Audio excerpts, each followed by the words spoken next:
Cricket. It's a sport that dates back over 400 years, and as of 2019, it is officially played in 104 countries around the world. But cricket's popularity is starting to take a hit, and things are especially bad in the country of its birth, the UK. Ratings there have fallen off a cliff, less people are playing the sport, and attendance at traditional Test cricket matches is falling. Part of the problem, you can no longer watch cricket on TV for free in the UK.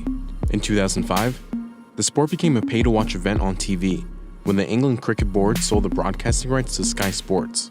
By selling out to Sky Sports, whilst that brought a lot of money into the game for the clubs and the ECB, it killed the television audience. And since that day, we've seen attendance has declined, we've seen participation decline, we've seen the sport really struggle to generate the next generation of fans and players. Another problem, attention spans appear to be getting shorter. Traditional games known as test matches last for 5 days, and cricket enthusiasts just aren't as patient as they used to be. So you are asking people to give up a lot of their leisure time, and we know that working commitments are higher in the UK now than ever before. People are being asked to work more and have less disposable income and free time, so that's a big factor as well with a sport like cricket. But there's one country where cricket is more popular than ever: India. Cricket's worldwide fan base is comprised of roughly 1 billion people, and the Indian subcontinent alone makes up 90% of those fans. In India, the country adopted a brand new, shorter format of the game that has drastically cut down on playing time from days to hours. The Indian Premier League, or the IPL, has only been around for 12 years, but it's fast become one of the most popular and valuable cricket leagues on the planet. The IPL's brand value has nearly doubled in the last 5 years. In 2018, the league was valued at $6.3 billion. It rakes in $510 million each year from its broadcasting rights deal, making it the only cricket league in the world to crack the top 20 most valuable media rights deals in all of professional sports, joining the ranks of the NFL, the NBA, and MLB. So how did the IPL become one of the most lucrative cricket leagues on the planet? And could this surge in popularity engineer a turnaround for cricket on the world stage? The first record of cricket being played as an adult sport was in 1611 in England.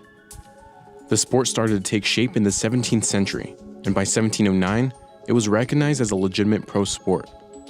This was about the time that professional village cricketers were hired to join county teams. By the early 18th century, cricket was the leading sport in London and other counties across England. Because of the reach of the British Empire, the sport took root around the world. When it came to the British Empire, and when it came to Britain colonizing the world, cricket was seen as a way potentially of civilizing the world. Cricket has a series of mores, has a series of codes of conduct, such as walking when the umpire gives you out. There was an element as well of muscular Christianity, that healthy exercise was very, very good. As early as the 17th century, cricket was being played in English colonies in North America, and during the 18th century, colonists introduced cricket to the West Indies and Australia, while mariners from Britain's East India Trading Company brought the game to India. In the 19th century, New Zealand and South Africa also began to play the sport. Over the years, cricket has evolved into 3 different formats: Test cricket, One Day, and 2020. The Test cricket format debuted in 1877. These matches last 5 days. One-day cricket started back in 1971, and as the name implies, cricket matches conclude within a single day. And in 2003, 2020 was established. 2020 is a streamlined version of cricket that allows for faster gameplay and more scoring. 2020 games typically wrap up in about 3 hours. Each version of cricket has leagues around the world, but 2020 is the most popular format of the game today. And in India, it created its own 2020 league in 2007 when it rolled out the Indian Premier League. In India, cricket is huge. It's been a staple in Indian sports since the 1700s, and it's currently the most popular sport in the country. The IPL is one of the richest sports properties in the world. And while the IPL isn't the only cricket league in India, it is the most successful league in the country.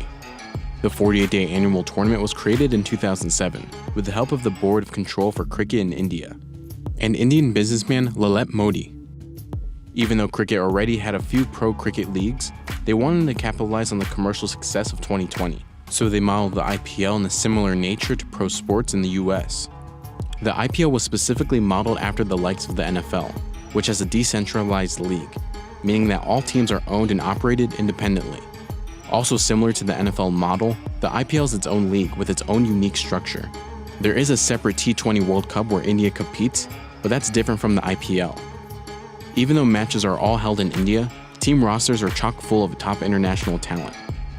In 2018, teams spent $94 million to buy 169 players in an auction, up from its $14 million for 66 players in 2017. But what you've actually got in the IPL are franchises who represent a city, a place, an industrial heartland, and you've got, therefore, the support of some major entrepreneurs. So rather than, let's say, Delhi against North Zone, you've got your IPL franchises based around the cities, and that has actually had a massive impact in terms of global cricket.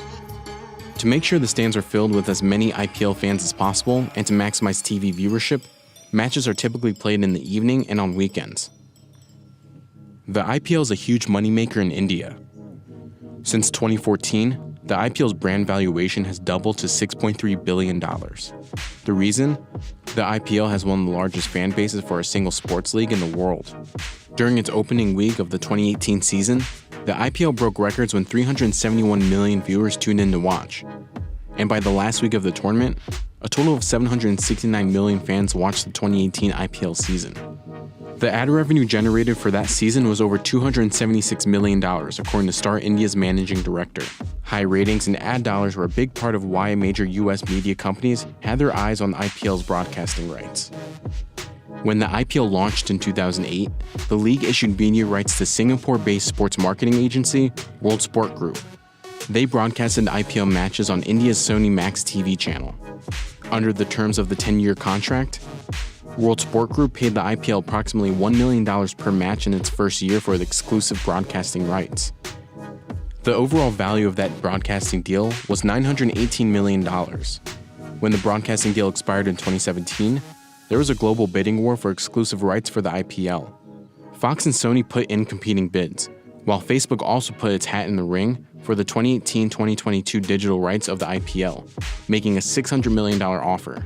Those TV and digital rights eventually went to Fox.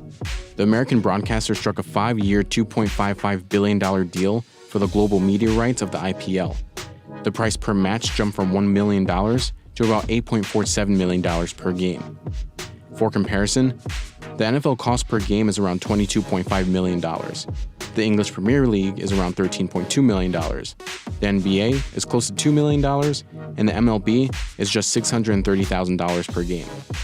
Just 2 years after the ink dried on the Fox IPL deal, Disney completed a $71 billion deal for Fox Entertainment's assets.